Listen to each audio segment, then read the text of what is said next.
Okay, Oscar fans, it is Oscar weekend. Have you made your predictions yet? If not, don't worry, we're here to help. Pete Hammond from Deadline Hollywood. I'm Tom O'Neill from Gold Derby. And Pete, let's start with the biggest mystery of all, which is the biggest category of all, Best Picture.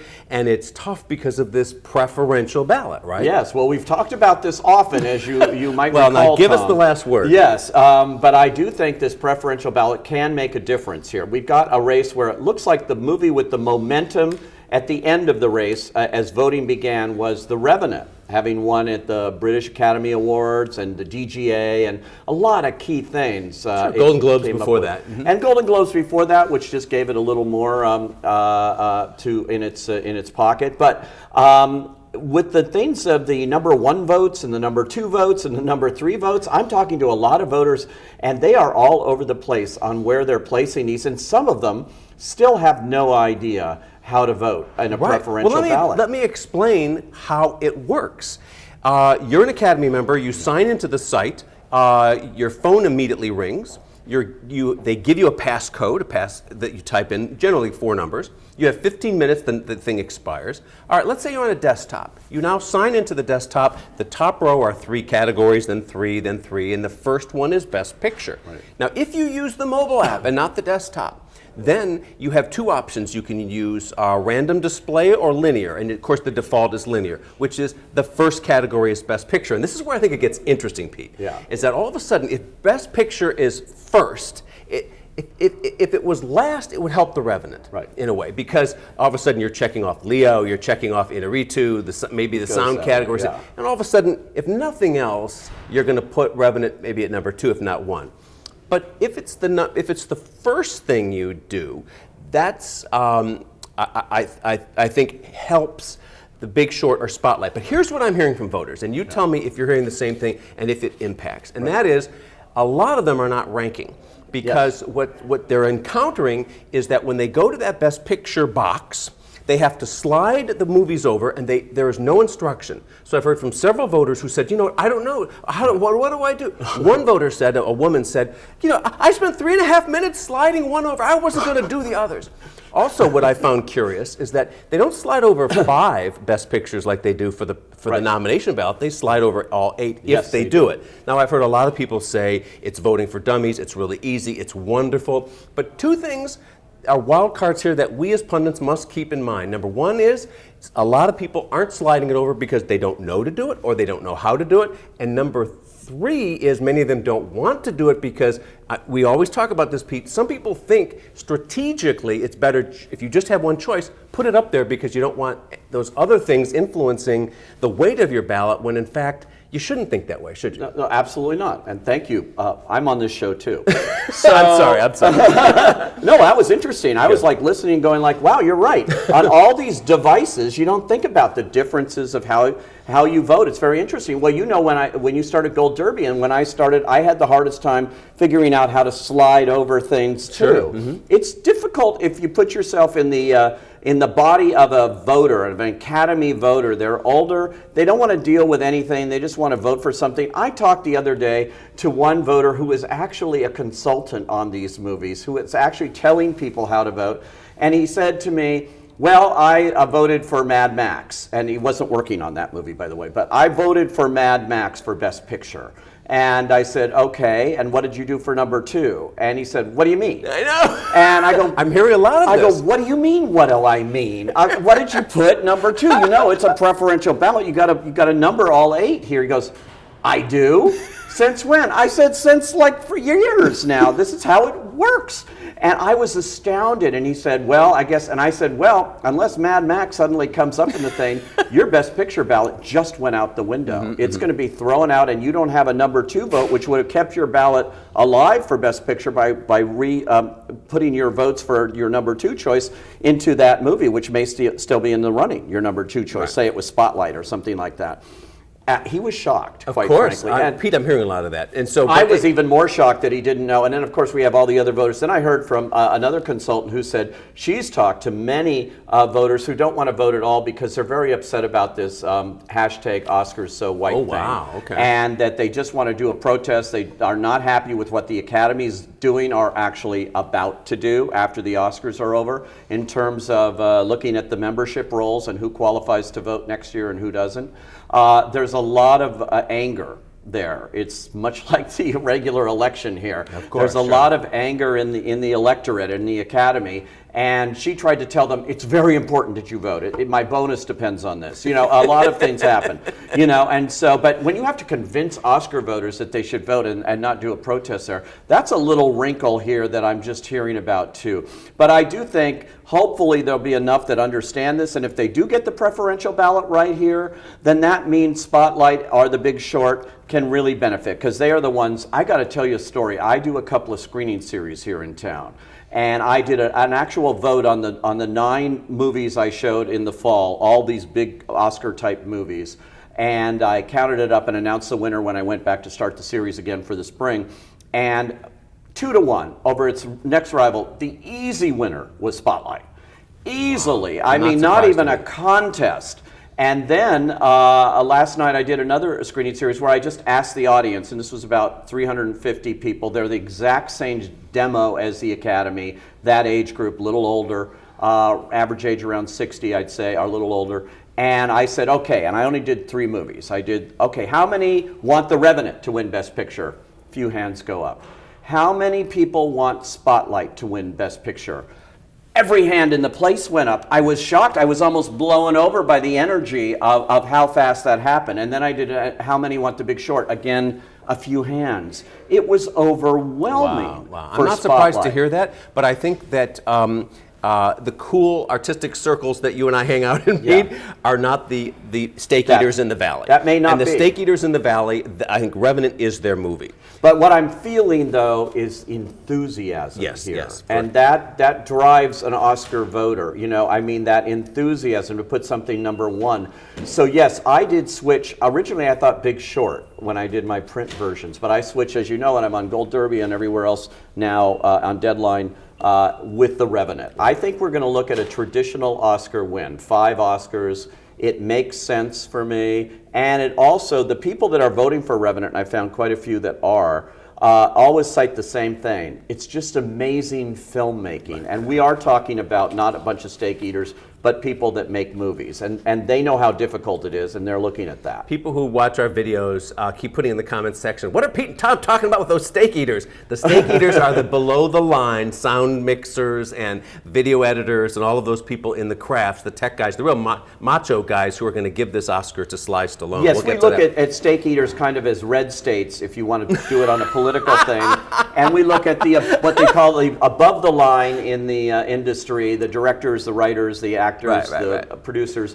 They are the blue states. Right, and there I think that's the Spotlight vote, and I think the Revenant vote is the steak eaters, and they're about 50% of the Academy. If you were to take the producers, directors, writers, actors, publicists, that's like half, and then the other half are the... Well, the real interesting thing is you've got Mad Max that's really appealing to that contingent. To the steak eaters too, I know that's very true. All right, let's go through these categories very easily. There are many that are just gimmies. Of course, Inarritu wins director, where there's no dispute there. We are going by the DGA vote there, and you don't want to go against DGA because more often than not it's right. 7 times it's been wrong, but mostly it's right. And in this case, it appears that he'll win no matter what happens to the picture because they look at it as a great directorial achievement. Leo DiCaprio wins, and if you don't know why, you shouldn't be watching. You are dismissed. Go away. Yes, Brie Larson is, all 27 experts at Gold Derby agree that she's going to win. Yes. She was out front at the Toronto Film Festival in September when Room won the Audience Award. Nobody has come along to challenge her. Nobody's taken her down at any other awards. No. She's got it. Right? She actually has the same track record Leo DiCaprio has. Yes, I mean, they've run the table here. They've run the table.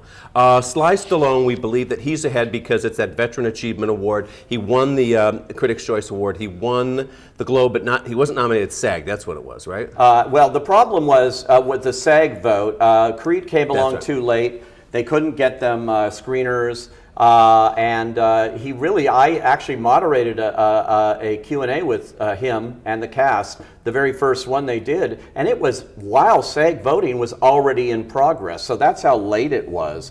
So SAG didn't count, and neither did BAFTA. No, really, the picture didn't have any presence in England, and so that hurt him, so he didn't get nominated there. So there are some outliers here in the supporting actor category. If you're going to look at it by some of these people that base it on math and all these symbols that, these things we follow, they are saying, well, you didn't get this one, you didn't get that one, and this one got that one, and whatever. I think in this case we have to look beyond that and say it's unique and it's a great moment, and I think there's more than enough in the Academy that feel it's his time and this is the only chance they'll have to give it to him. I agree with you. However, 4 of the 27 experts at Gold Derby do disagree with us, or have the nerve to disagree with us. 2 of them say Mark Rylance, 2 of them say Mark Ruffalo. Alicia Vikander is interesting, Pete, because she is the ingenue that they typically love. She wins the Lupita Nyong'o Fashion Red Carpet Award, right? She's got all of that. She's in multiple movies. She's in a lead role in a supporting category. She's won a ton of awards here, but Kate Winslet is a threat here, isn't she? Yes. Well, Kate Winslet won at BAFTA. She won the Golden Globe. In both cases, she was competing with Alicia Vikander, but Alicia was nominated in those categories against Kate for Ex Machina, instead of The Danish Girl, because those groups put her in leading actress where she belonged for The Danish Girl. So when she's competed with The Danish Girl against Kate Winslet, she wins. Right. And that's the case here with the Oscars. She is competing for The Danish Girl, which is essentially a lead role. She is also helped by the fact that they are watching, probably a good number of them, Ex Machina as well. And they're seeing the range that she has. And so I do think she's going to pull this one out. Screenplay Awards, we know, Spotlight and Big Short. They've won the WGA Awards. BAFTA. These are the gimmies. Cinematography, we know, is The Revenant. It's already won the Guild Award. All 27 experts at Gold Derby say it's going to win there. Now, when we get into some of these crafts, you have to pay attention, viewers. This is where you live or die on your Oscar ballot. This is where you're going to win or not. And for example, costumes. Yes. I disagree with you on this, Pete. You have Mad Max up here, and I think I know why. It won the Guild Award, right? It won the BAFTA. Okay. I was going by, and also when I saw the costume designer, she's very, very popular, Jenny Bevan. And even though her name isn't on the ballot, I was thinking, looking at that movie too, they did create an entire world unto itself of costumes. I have been all over the map in this category this year. I have too. Costumes always is a problem, and you can't really go by what the costume designers themselves think. Because they're not predictive. They're only about 50% right. They're not, and this is also the entire Academy voting. So sometimes the best costume winner is the most obvious costume movie, and in that case, Cinderella would win, and I thought originally there. Then I moved to The Danish Girl, which I felt like 2 nominations for acting came out, a very tricky costume design. I think if the Academy members thought about the most challenging assignment, it was definitely The Danish Girl. I don't think they're thinking that way necessarily. I think they're looking at The Revenant and saying he's just got mud on his face and wearing a lot of furs. That's not in the race. I think it's really Mad Max that has the most original costume design. You're wrong, Pete, and here's why you're wrong. Well, it's original, but it's not going to win. Here's why. You're right that in general, the movie with the most costumes, the most frilly costumes have win. Anna Karenina, Queen Victoria, Elizabeth, the Duchess, Marie Antoinette. Yes. You think big frilly hooped skirt things, it wins, right? That's Cinderella this year. Yeah. However, when there are exceptions, as there was last year, when Grand Budapest Hotel beat a movie with big frilly costumes like Into the Woods, and what else? It beat Maleficent and Mr. Turner. Yeah.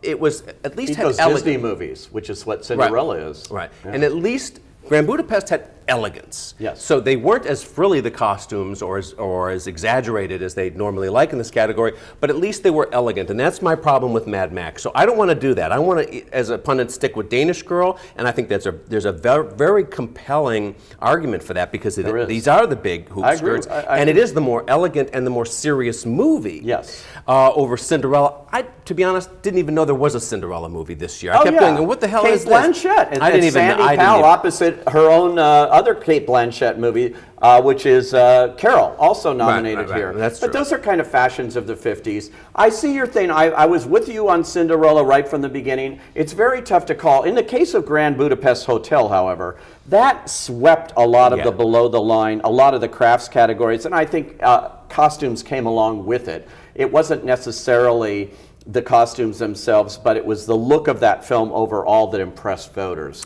So I'm not sure I would use that as a reason to pick what you picked, the Danish Girl here. 13 experts at Gold Derby say Cinderella, 10 say Mad Max with Pete here, and 4 say Carol. So it's up to you to figure this one out, people at home. I don't know.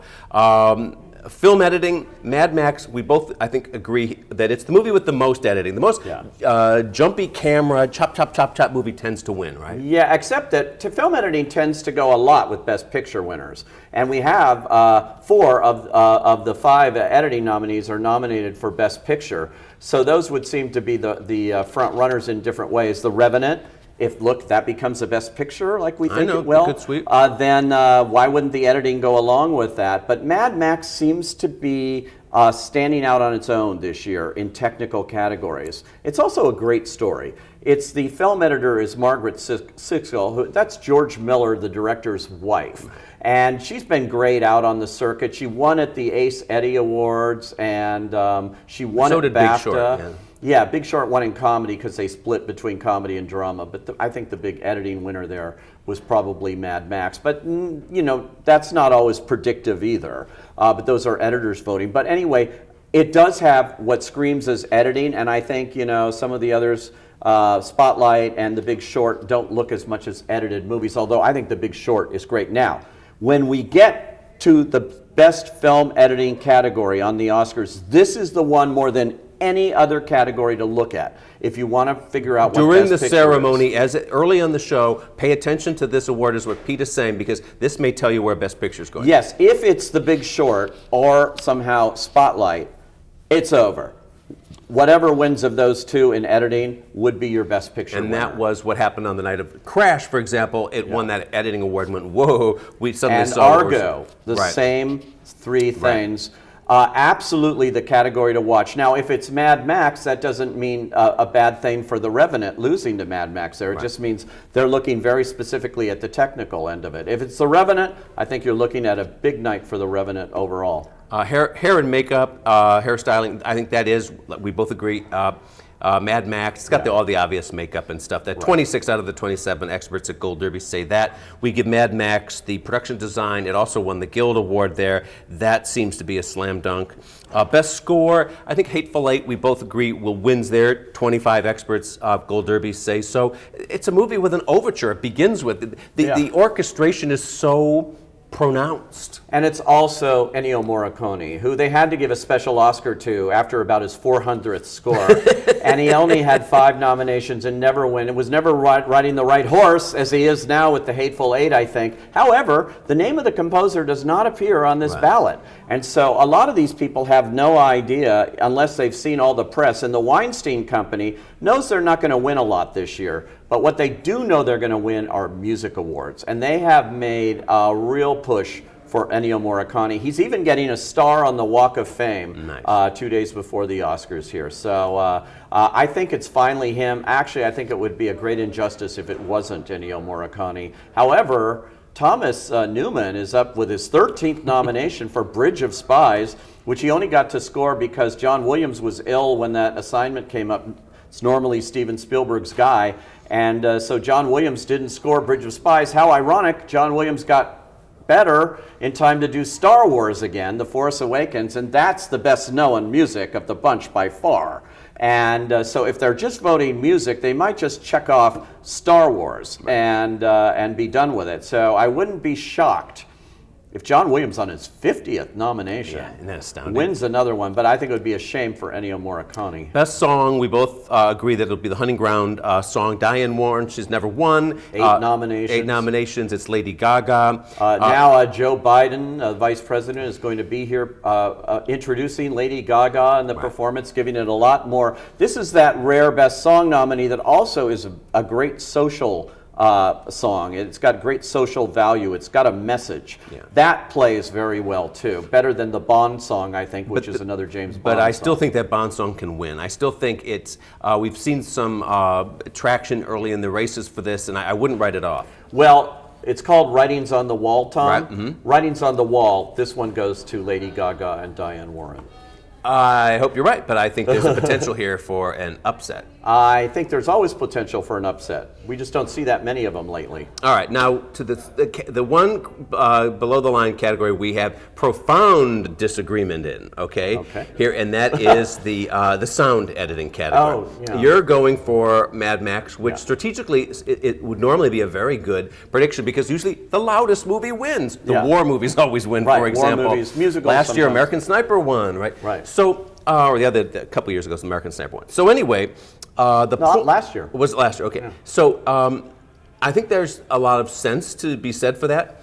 But BAFTA, which only has one sound category instead of two, went to the Revenant. Right. The sound mixers went to the Revenant. Now, we haven't heard from the sound editors yet. That's Saturday night, the night before the Oscars. So we don't have that guild to point the way here. But I'm seeing, I think the reason The Revenant is winning the Sound Awards is the same reason Gravity did. Instead of the loudest movie winning the movie with the most noticeable sound or lack of sound, Gravity was about the silence of space, right? And so I think this is the silence of the wilderness, the water, tinkling down the mountains. What do you think of that theory? Well, first of all, there's two sound categories, editing and mixing, and I am predicting The Revenant in sound mixing.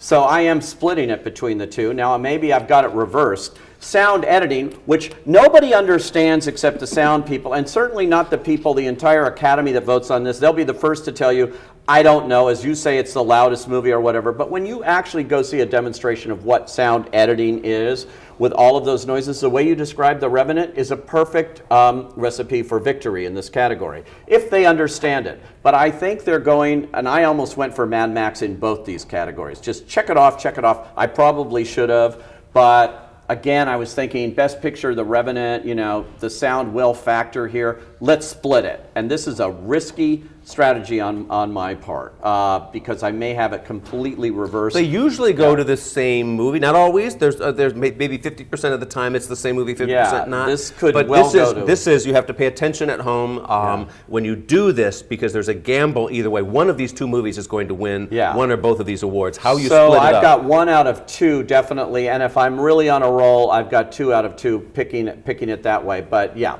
it's not easy, sound, because you're dealing with a category people just don't get, and they're the ones voting. Over in visual effects, I agree with you that it's Star Wars here. A lot of people don't. A lot of people say, look, it's The Revenant because of the bear scene. Of the bear. But I don't think that the Oscar voters think that way. I think they look at that category and go, oh, that's the most visual effects is Star Wars. But if they were to think about it, of course the bear thing was such an accomplishment. Traditionally, this award will go to the biggest movie, and in this case, it's the only chance they are giving themselves to give Star Wars a major Oscar. I think it wins here.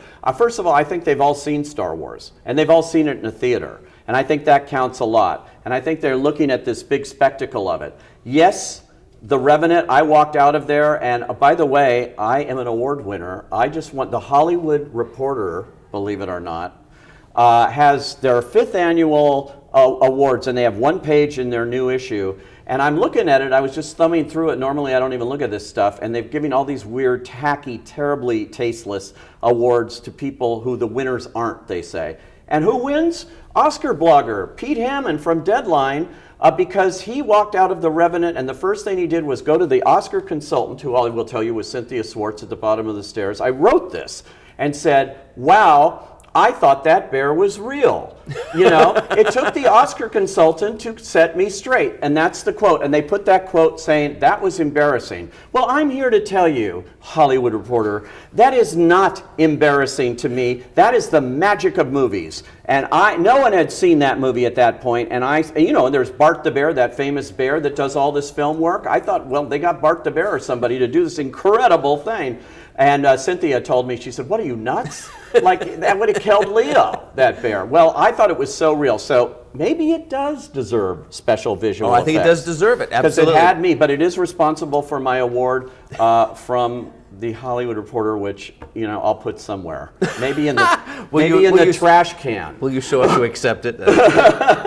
Let's get through these other categories. Of course, Inside Out is going to win Best Animated Feature. There's no question there. Best Documentary Feature, Amy is out front, but is anything else in play here of the other documentary features? Yes, if they watched all of them and actually voted. The Academy now sends out beautiful sets of the documentaries, the shorts, and the foreign films. And now everybody can vote. In the past, you actually had to go to screenings. Yes, you had to prove you'd seen it and this whole thing. Well, with the documentaries being now up for grabs, I think it favors a movie like Amy, which is more mainstream, more appeal Academy-wise. But if they did watch all of them, I'd say the movie to watch out for, as a possible spoiler, is a great film called Cartel Land, about the drug trafficking and sort of embedding yourself with these vigilantes out after the drug cartels. Really, really good film. But I have a feeling it's got to be Amy. Although Netflix, this is where they're in. They have been billboards everywhere, a lot of television ads for documentary. You never see this, for both What Happened, Miss Simone, and Winter on Fire. So, if money talks, Netflix has been spending it. I've heard a couple of votes for Miss Simone. Well, yeah, you see it every 5 minutes on television. I mean, they really have. No, I mean from voters too. Some it's in play. Now, here's the one category where Pete and I have a profound disagreement. Matter of fact, everybody disagrees with Pete on best foreign film. Oh, okay. Here I am walking out on the ledge. But what Oscar year would it be if I didn't walk out on a ledge somewhere? I had to walk out on this ledge. All right, well, explain yourself. How is it possible that Son of Saul loses to Mustang? Well, it's very possible, depending on who winds up voting. Here's why Son of Saul, which is the overwhelming favorite. How many people on Gold Derby? I don't know. Everybody but you, Pete. Okay, I'm either a genius or nobody's going to remember what you voted for 2 days after this anyway. Look, I talked to a lot of Academy members. This is a long, involved thing, but they have a special committee that winnows these down, and so they get 6 choices, and they pick their 6 favorite movies of the 80 that they've all seen, and then it goes to a special Uber committee of just a few people who get 3 choices to try to correct whatever they've overlooked that might be embarrassing to the Academy. Well, guess what? Son of Saul didn't make the 6 of the original thing. And so that had to be what they call a save by this smaller committee. Then it wound up getting nominated. Now everybody knows it's won everything. It's the most acclaimed from Cannes on, no question. It's a brilliant movie, first-time filmmaker, just a stunning film. But what I hear a lot from voters, and what I heard when this process was going on, I kept asking people, hey, what are you seeing in the foreign committee, and what do you like? I never heard Son of Saul mentioned. I always heard other movies mentioned. So it wasn't shocking to me that it had to be a save, that it didn't make that first list of 6. Well, if that committee is similar to what the whole Academy is voting, and if they actually watched the movies, Mustang is far and away a favorite. They all love it. Even the ones that are now telling me they voted for Son of Saul say, I love Mustang, I'm torn, whatever. It's got a shot. It's got a shot. It's French. The French films have done extremely well. It's actually a Turkish movie directed by a French woman. Right. Yeah. And what makes me queasy about it, though, although the evidence from last year disputes this, generally female-focused films don't do really well. Now, Ida won last year, of course. Right. But I remember a couple of years ago, for example, when what I think is the greatest foreign film ever nominated in recent modern history at the Oscars, Pan's Labyrinth, lost to Their Lives thing, whatever it was. Yeah, the Lives of Others, which was a brilliant movie, though. I didn't think so, but anyway, I just thought that I remember the mental process I went through trying to figure out why did Pan's Labyrinth lose. The next day, I'm piecing it together. I blamed it on a kind of sexism. Remember the year The White Ribbon? These highly acclaimed movies, The White Ribbon and the Jacques that was a Audiard little nuts, French film. I think it was the last time France was in 2009. You know what they lost to?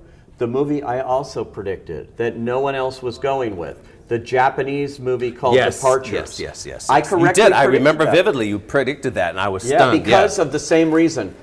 I talked to these voters who are voting here, but the difference between then and now is a key difference. Different voting They've opened it up to the entire Academy. Son of Saul has the name value. They might check that off without even seeing it. But it's a movie, if you put it in and watch it on DVD, very difficult to get through. It's very intense. Let's talk about these last three kooky categories on Best Animated Short, Live Short, Documentary Short, and this is where you win or lose based on, and now everybody votes for these as well. It's not just, of course... Yes. Used to be a committee that showed up and watched the screening at the Academy. Right. Well, let's just take first your pick, Pete, for Animated Short. You're going with Bear Story. Yes. And why is that? I'm going with Bear Story because I went to the Oscar nominees lunch and I sat next to those guys that did the movie. Well, that's a perfectly logical, good reason to do so. That's my reason. Well, a lot of people... I thought it was also, a charming kind of idea, and a lot of times those lighter things win here. Yeah, I had actually seen the Pixar movie, Sanjay's, and I think Pixar films are great, brilliant in the short categories as well as in feature animation, but this was not my favorite Pixar movie, and I don't know. I just maybe I'm just a victim of having seen it,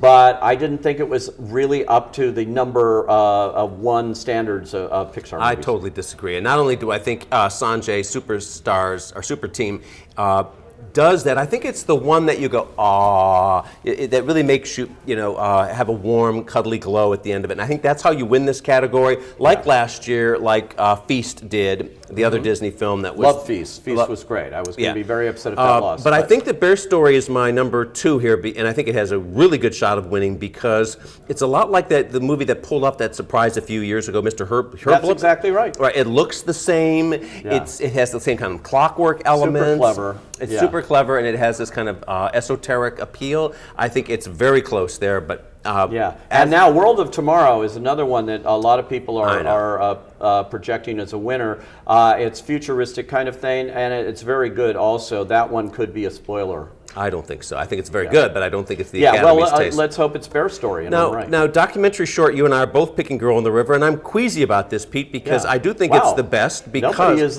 predicting that except us. I know. And the reason I'm predicting it is I think it's like Making of a Murderer. I think you watch it and you keep going, oh my God, and as the story unfolds, it's more and more outrage that you build as a viewer, and you bond with this woman. My question, though, to my inner pundit mind and to you is, are they really watching this? Because if they're not, then the winner here is your number 2, and I may switch before Sunday. I've got Girl in the River now. But the Claude Lanzmann movie, of course, Shoah, about the Holocaust, all of that, is on name value when you see it on the ballot. I think it's a tempting thing to pick. On the other hand, I think it was so boring, so horrible. There's very little about the Holocaust in there. It's just this guy yammering on for 40 minutes. And he's coming to the Oscars. I know they made that well known while the voting was still going on. But my point is, if anybody watched it, I don't think anyone would vote for that thing. I don't think it's going to win, but I did have it high up because, first of all, Holocaust themed films, Son of Saul also is one of those, have traditionally done well with the Oscars. And so I think this one can fit right into that category and pull off a victory. However, Girl on the River is by far, in a category of very depressing movies, the most depressing.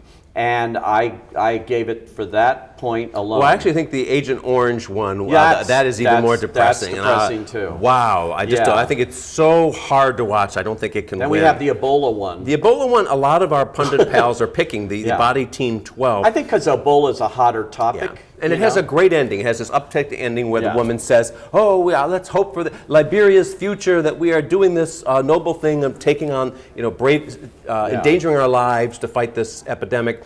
I think all that's wonderful, but I think there is a seriousness and an emotional component to Girl in the River that you just can't beat. But that said, I may be a coward and switch I'm sticking with everything that I've done, I'm done. I'm not changing it. I'm done.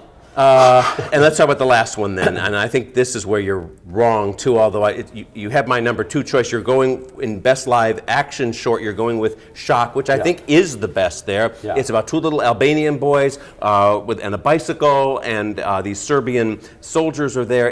But it's got subtitles. It's Albania. Most of this stuff is foreign language. I know, but not the one that I'm going for. And I think that Shock has this terrific ending that you say that's what a great documentary short is all about, that kind of brilliant finale.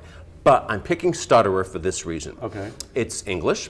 I think it has the emotional quality that I was talking about a moment ago, which is, you go, oh, isn't that wonderful? And I think that in the end is what people, vote with their hearts. Maybe. Or stutterers in the Academy will vote for that too. I think that's fine. I don't think your reasoning is right just because it's in English. These categories that helps, though. long ago turned into a mini foreign language category. And so many of the winners and the impressive ones have been in foreign language. I just think Shock, they've also done a big ad campaign for it. And they were out and about with it. It was the most visible. There is the one, Day One. From Day the One, AFI. that's really a hard watch. AFI has been promoting that, Yeah. but as the kind of homegrown one of the bunch. Right. But I really think Shock here. But look, these categories, these short film categories, is anybody's ball game. 16 out of the 27 experts at Gold Derby say we're wrong, Pete, on all of these, and that it's really Ave Maria that wins here. I know, I don't get that. And I don't get it either because I think it's rather silly, and everybody comes out looking really bad Comes off in like it. a joke. It is a joke, and it has a bad ending. Yeah. I think the setup is really good and the rest of it, but I think it's. I don't know. I noticed that a lot of people are going for that. I don't because get it's that fun. either. It's the one. It's the one here that is fun. Right. And so you go. Oh. Well, there was one that won a few years ago. East Side Story, which was a musical like West Side Story set in the Palestinian-Israeli West Bank. So it's interesting. But sometimes they do go for the lighter thing there, and that helped that movie. So maybe they're right. Maybe we're wrong. I don't know, but we'll find out soon enough. We hope we have helped you out at home watching us here with the Oscar ballot and watching us struggle over it because there are a few very difficult categories here that you need to pay attention to. Most notably, Best Picture. That's, boy. I know, that I'm worried about Spotlight. Yeah. I mean, I'm worried for my Revenant prediction about Spotlight. I know, Spotlight is one to really, really watch. Sometimes I get these vibes. And it's close, but I'm sticking with The Revenant as a prediction. But I'd be happy for all of them. They're all like major film achievements. Really good year, actually, I think this has been. It shows you in this, and not to mention The Hollywood Reporter again, but they keep doing these Oscar voters with their brutally honest ballots.